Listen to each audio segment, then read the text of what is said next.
All right. Good morning, everybody. Thank you for attending today. We have come to the time and place for the Harris Ranch Community Infrastructure District #1 meeting of July 14th. Clerk, would you please call the roll? Halliburton. Stead. Here. Strausser. Here. 2 present, 1 absent. Thank you. First up on the agenda, we have the approval of the minutes. Madam Chair, I move approval of the minutes from the June 10th, 2025 meeting. I will second that. Is there any discussion? Okay, Clerk, will you please call the roll? Stead. Yes. Strausser. Yes. All in favor, motion carries. Okay, perfect. So the next on the agenda is a staff presentation for the public hearing on foregone tax recovery. David, will you please start the presentation? Absolutely. Madam Chair, members of the board, good morning. I almost said good afternoon. It's good to see you today. My name is David Hasegawa, and I am the district treasurer. Today, the district will be holding 2 public hearings. The first hearing is regarding a resolution that would recover foregone property tax revenue to be used for the maintenance and operations of the district. The second public hearing is to consider the fiscal year 2026 budget. It's important to note that this budget resolution is not a resolution to issue future bonds, but provides the budgetary authority to do so. Any bond to be issued would need to be authorized in a separate resolution by the board. So this first public hearing is to consider a resolution to approve the recovery of foregone property taxes. Foregone property taxes are those that could have been collected in prior years for the administrative levy of the district, but were not.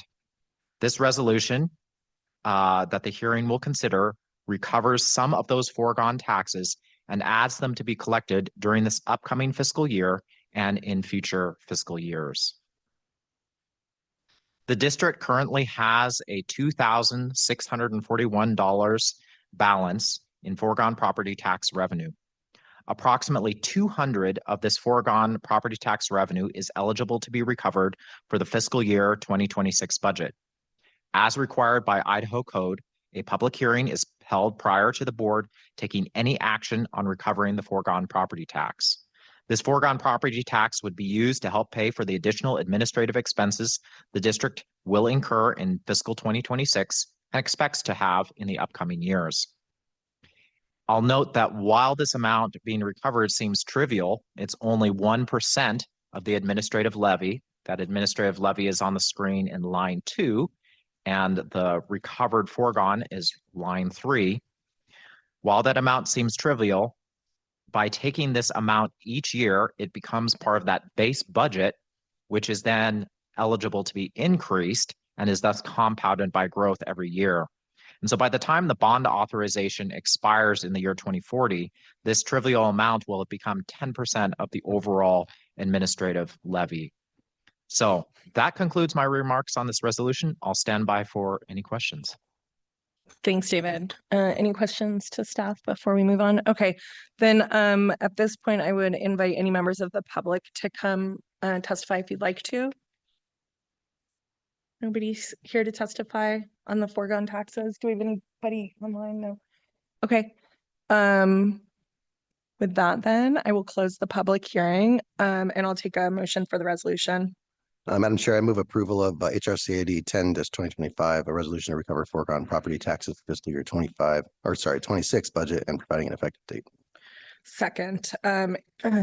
Is there any discussion? Okay, I'm gonna I have a statement that I'll read from Commissioner Halliburton.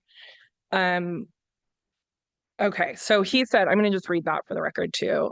He said, I apologize for not being able to make the meeting this afternoon. Unfortunately, I'm out of town, wrapping up a school program with Gonzaga University and will not be able to Zoom in.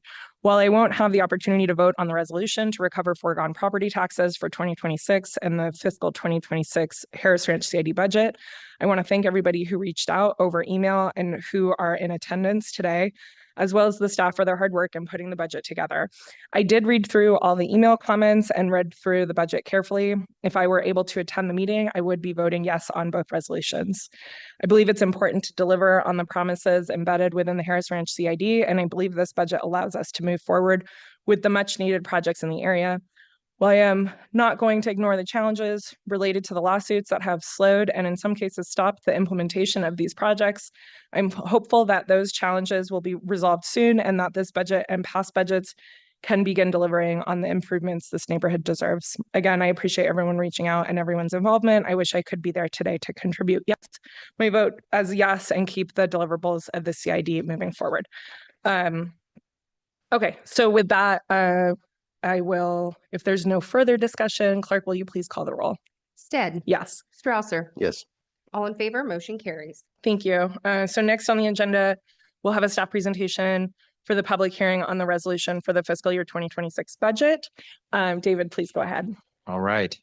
So Madam Chair, now we come to the fiscal year 2026 public budget hearing. This public hearing was noticed on July 3rd at the postal pavilions and the condos throughout the district and was published in the Idaho Statesman on July 9th, as required by the CID Act. I'll keep my comments brief in order to leave time for public comment. Per the guidance provided by the board last month, this budget is the same as the one presented to the board in the budget workshop. This proposed balanced budget has revenue and expenses of approximately 29 million. 17.5 million of that is for a potential general obligation bond issuance. In the next slide, I will touch on the breakdown of this $17.5 million figure. Before I do that, I did want to see if there were any questions about the budget in general. No, thanks, David. Okay. So the largest general obligation bond issued by the district was for $3.9 million. Because of that, I wanted to clarify why this year we are budgeting for a bond issuance that could be more than four times larger than that. So as we've discussed before, the district has a fixed levies, meaning a fixed percentage against the value of your house, or in a broader sense, the value of all of the properties within the district. And that means that as the taxable value of the district goes up, the district collects more in revenue. That incremental amount is used for the issuance of bonds. Because the district has not issued any new bonds since the year 2020, there is a significant capacity to issue debt. On the screen, you can see a breakdown of approximately how much of the $17.5 million is attributable to each year of unissued debt. The ability to issue a large bond is critical for two reasons. And so that's the why. Why 17.5? Why this year? The first reason is that it allows construction to proceed for long-awaited community infrastructure projects that have been delayed to this point. The second reason is because projects that have already been constructed and have gone unreimbursed, the longer that they are unreimbursed, the more the district owes in accrued interest. These interest payments are about 4% higher than what we could get if we were to go out and issue a bond today. That means the longer we go without financing, the less funds are available to build community infrastructure, and the more the bonds go to pay interest. I did a quick calculation, and that amount each year currently on the projects that have been approved has gone up to about $1.6 million per year that we are accruing interest. So in other words, every year that we go, $1.6 million will now go towards paying interest as opposed to building community infrastructure. So before I go into an update on the impact of the property taxes, any questions? No, David, actually, I'm going to just make a quick comment though, because I think that story on the facts on the increase in interest that we're continuing to owe. One anecdote that we were just talking about is a year ago when we had this meeting, I received at least 100 emails from residents asking us not to pass the budget, not to collect on this. And I think this year we've probably had fewer than half a dozen. And I think that's a testament to the work that you are doing, that we are all doing to continue to tell that story of kind of what really delaying these payments, the impact that that's truly having. So I appreciate the work there. So thanks again for that reminder. Yes, Madam Chair, absolutely. Okay. So before I present a final slide and give an update on the Supreme Court case, let's take a look at the impact that this budget will have to property owners within the district. We expect that the average homeowner within the district will see their property taxes, those attributable specifically to the district, will increase by about 11%. The caveat to that is that property values are not uniform throughout the district, and so some property owners will see a greater increase, and some may even see a decrease in their property taxes. The example that's on the screen represents a homeowner who has an $843,000 home, which is pretty close to the average value of a home within the district. And that does take into consideration the homeowner's exemption.